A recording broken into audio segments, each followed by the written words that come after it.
I just want to talk to you a little bit about you. I want you to talk to me a little bit about your life and maybe growing up in the Depression and some stories that you might have to tell about that. Oh, fine, yeah. Well, I was raised in Pennsylvania on a farm, and there were no churches nearby, so we walked to the Methodist church about 2 miles away, my brother and I, and that's where I heard about the Lord's Prayer and about Thy Kingdom Come. And we had Sunday school there, and I learned a lot about the Bible and about God's kingdom, and that always was a bright spot in my life. Yeah, How old were you when you used to walk to church? I was about 10 years old. Yeah, 10 years old. yeah. Wow.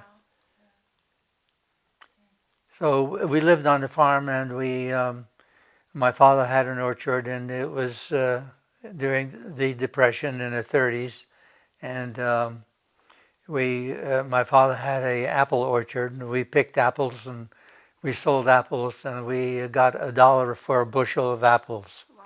That's what we charged, and we sold 10 bushel, and that was $10. And my father was making $35 a week, so $10 more was a lot more. I bet. Yeah. How So, many siblings did you have? 4. I had 3 brothers and a sister, and I'm the last one left. Oh, Edmund, that's right. And my brother Edmund lives in Orlando, Florida, and he's 85, and we have a lot of good things to talk about there. Yeah, and then I went to high school and finished that, and then the war started, and I joined the Air Force, and I was a part of the 82nd the 82nd Flight Squadron Division, where we used to handle helicopters that would fly into the battle area, and I was helping the flight surgeon and test the pilots, do various tests on them to make sure that they were in good shape. And after 3.5 years, when I was discharged, and I went to school and studied chemistry and got a degree at Bucknell University. But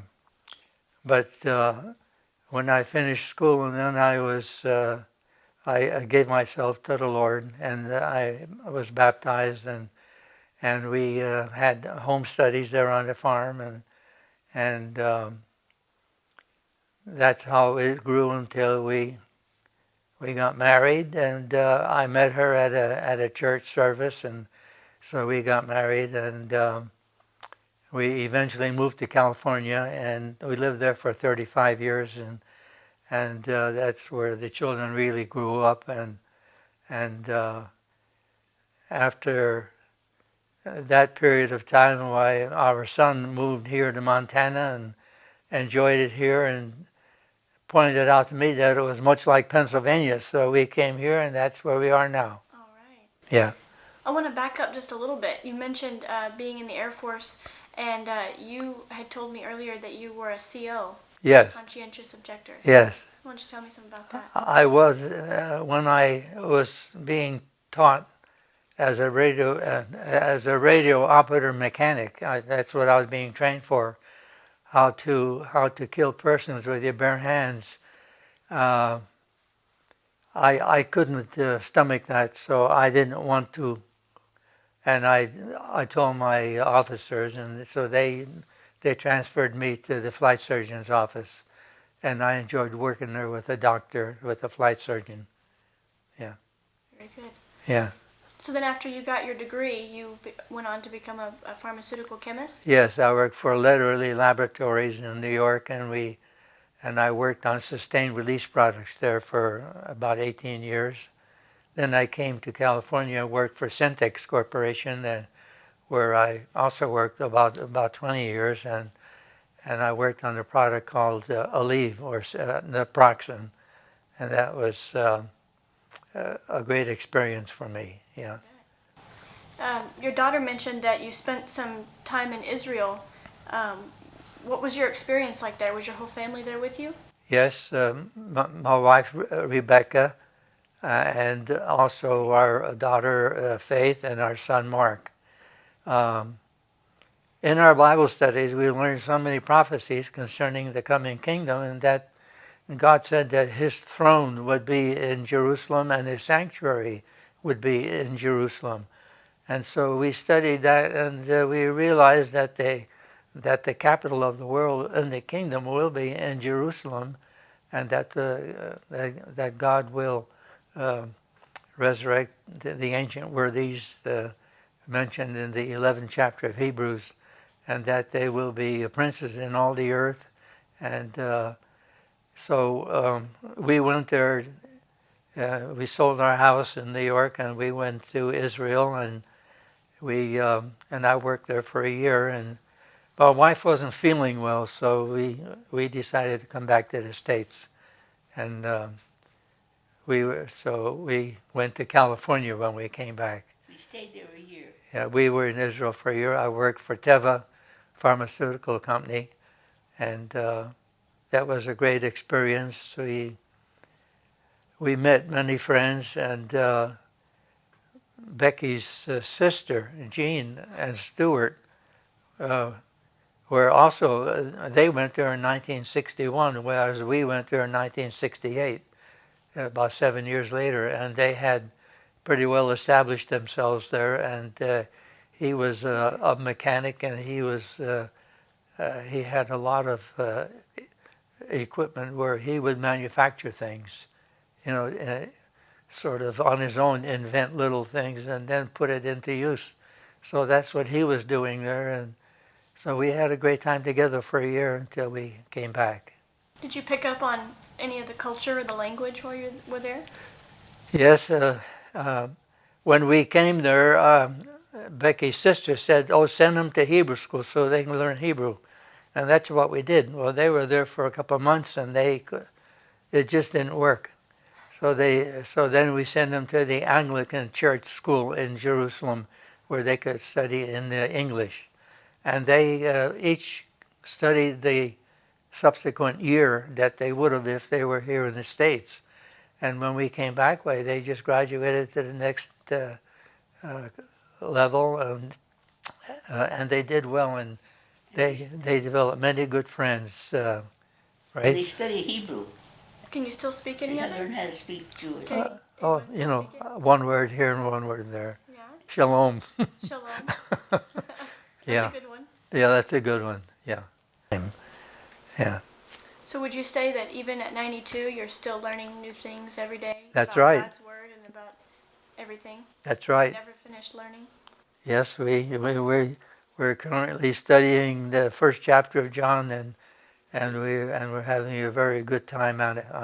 Yeah, because it takes us back to so many things throughout the Bible. Yeah. We're all a work in progress, right? That's right. Yes. You mentioned that you started walking to church around 10 years old, Mm-hmm. but you didn't give your life to the Lord until after school, you said? After I came out of the service and finished school. Yeah. So, in your opinion, what would you say is the key to a happy and successful life after 92 years? I think some of the simple, basic things that are taught in the New Testament, that if we love one another, and we have faith, hope, and love, but the greatest of these is love, and that we must love one another, love our enemies, and do good to all, and to worship God in spirit and in truth, and so that His teachings will be our guide day by day as we go on from day to day, and to help other people. That's the whole thing, because if we can do it, then that's what we should do. Absolutely. Yeah. Well, thank you very much. All right. Okay. So, Faith, you mentioned a little bit about your parents' ministry and how big of an encouragement they are to others in their ministry. Can you talk a little bit about that? Yeah, well, first of all, maybe I can start at the very beginning because I was only 2 pounds when I was born. So that's why my name is Faith. 2 pounds, 3 ounces. Yeah. My mom corrected me. You went down to 111. Yeah.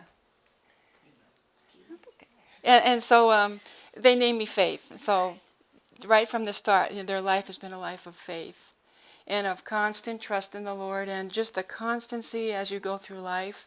I don't ever remember them getting, ruffled or bent out of shape or, knocked down.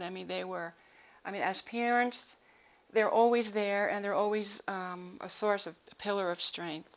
And so we were raised in that atmosphere of trust in the Lord and studying in the Bible, and trying to imitate Jesus and develop our characters more like Him. And so that was our guiding force in our childhood.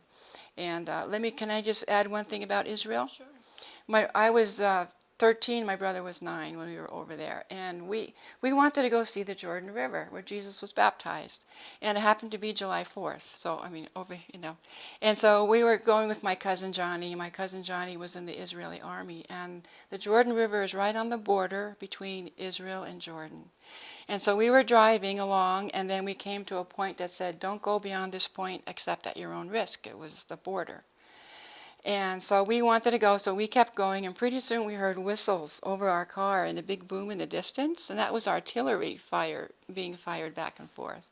So my cousin Johnny says, "Turn around fast and don't go off the edge of the road because there might be mines, and just turn around fast and let's get out of here." So we did. Wow. But we never did get to see the Jordan River, but the Lord is always protecting us wherever we go. And the more trust you have, the more strength you have. And so in our Bible studies, that's what we try to learn, and all of us look up to Mom and Dad as like pillars of knowledge and experience and strength.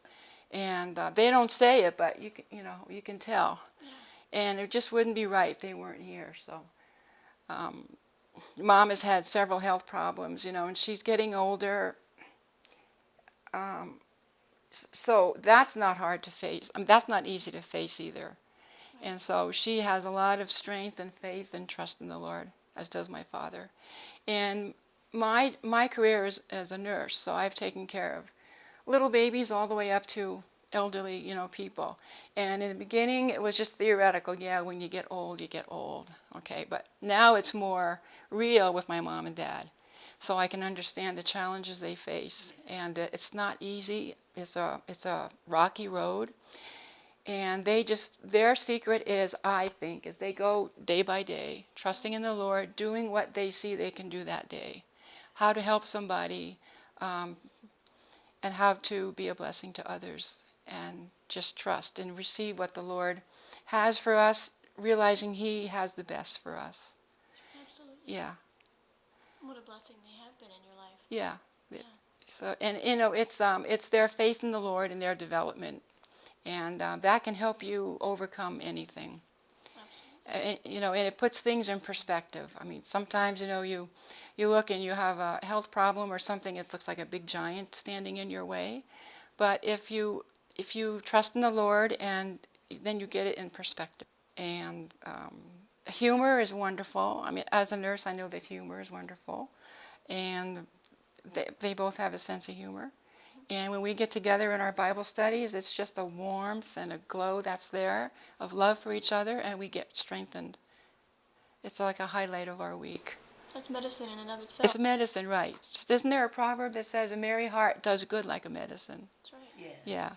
Yeah.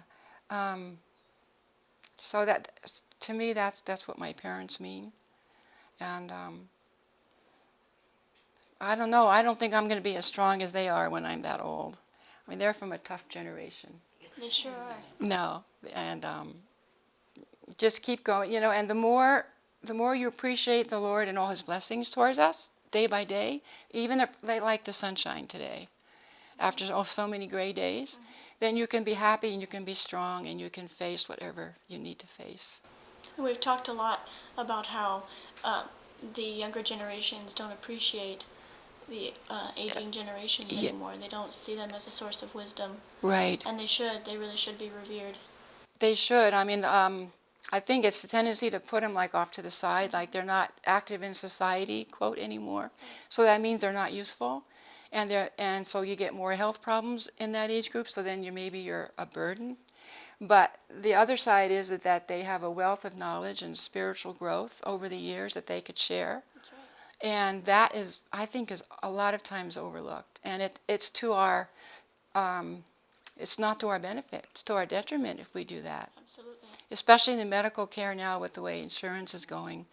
Elderly people are seen as, problems and burdens that we don't want to spend our limited money on. And so that is such a wrong thing. I mean, it's important to respect all life, from the womb up until the end. And we're missing a wealth of wisdom and experience and stability that we would otherwise not have. Right. Gray hair Yeah. is not a disease. It's a blessing. Right. It's a blessing. That's right. It's a blessing, right. And I see that over and over again. I work in public health, and part of our emphasis is on prevention, and we work with a lot of elderly people. And I don't know, it's just almost like a medicine when I work with them, because they have such a stability and just a love, and just being a pillar. And so it's a source of strength too. And a lot of wisdom. And Thank you.